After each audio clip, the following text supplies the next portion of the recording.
Assalamualaikum warahmatullahi wabarakatuh. Perkenalkan, nama saya Dian Efira.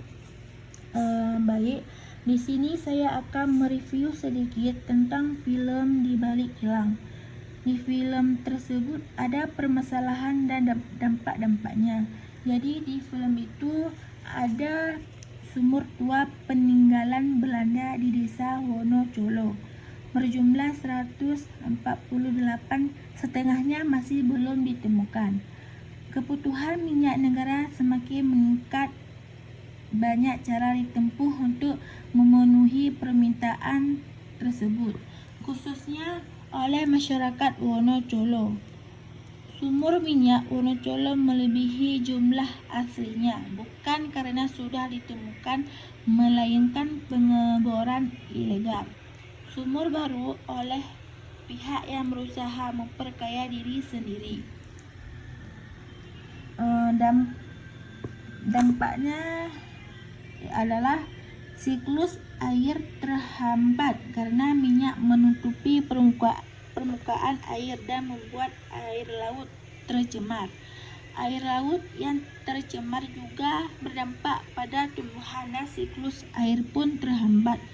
Selain itu, merusak ekosistem laut dan terkadang bisa menyebabkan terjadinya suksesi sekunder, yaitu perubahan terhadap komunitas asal karena perubahan kondisi lingkungan, tetapi tidak sampai menghilangkan komunitas asal.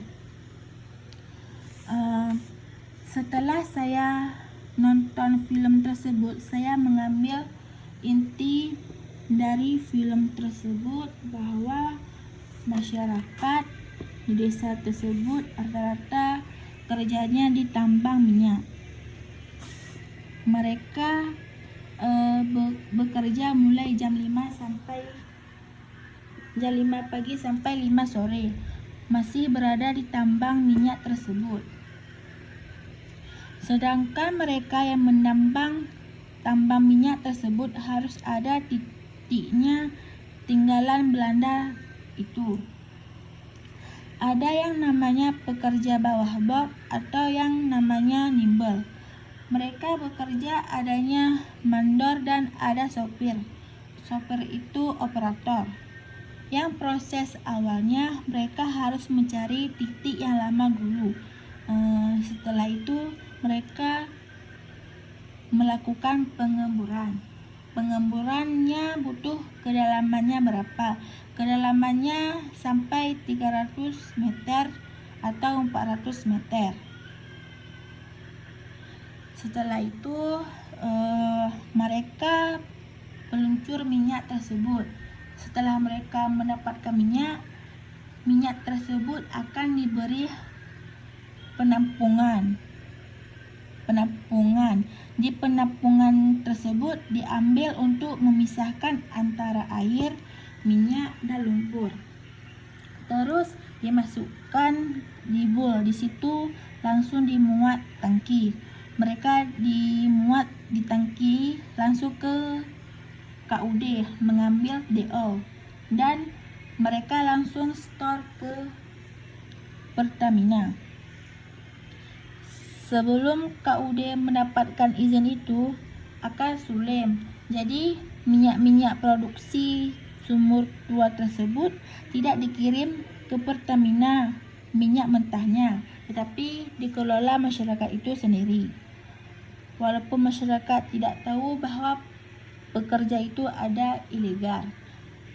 Adapun penyulingan itu ilegal, namun belum ada wadah atau hukum yang melegalkan minyak tersebut.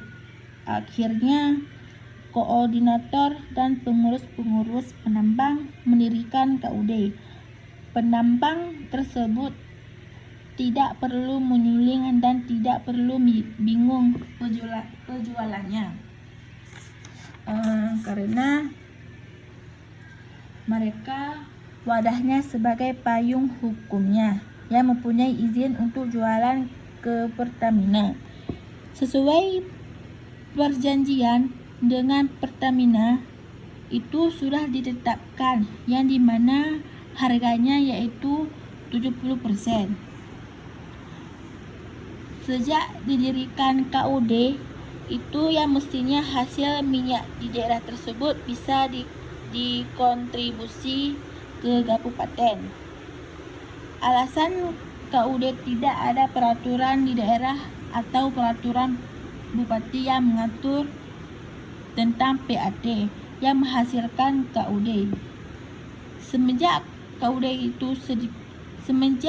berjalannya KUD itu sedikitnya membantu.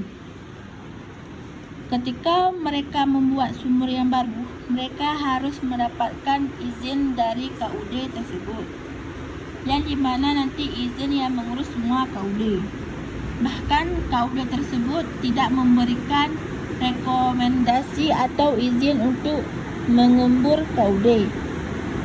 Kalau sosialisasi dan peraturan-peraturan di luar titik tersebut, mereka sering dan bekerja sama dengan pihak muspika, dan mereka mensosialisasikan bahwa tingkat risiko dan aturan itu tidak boleh.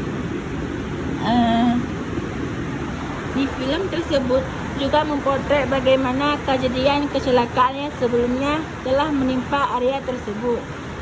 Sopran yang merupakan penanggung jawab operasional sumur mengatakan bahwa kejadian kecelakaan kerja tersebut terjadi karena adanya korsleting pada pompa air yang mengakibatkan api menyala ke tangki lalu merembet ke penampungan dengan sangat cepat. Kecelakaan kerja tersebut menimbulkan kerugian 15 liter minyak terbakar habis atau setara dengan 60 juta rupiah. Karena kejadian tersebut, maka diharuskan untuk membuat perencanaan kerja dari awal kembali, termasuk dengan pedoman sebelum memulai aktivitas normal kembali.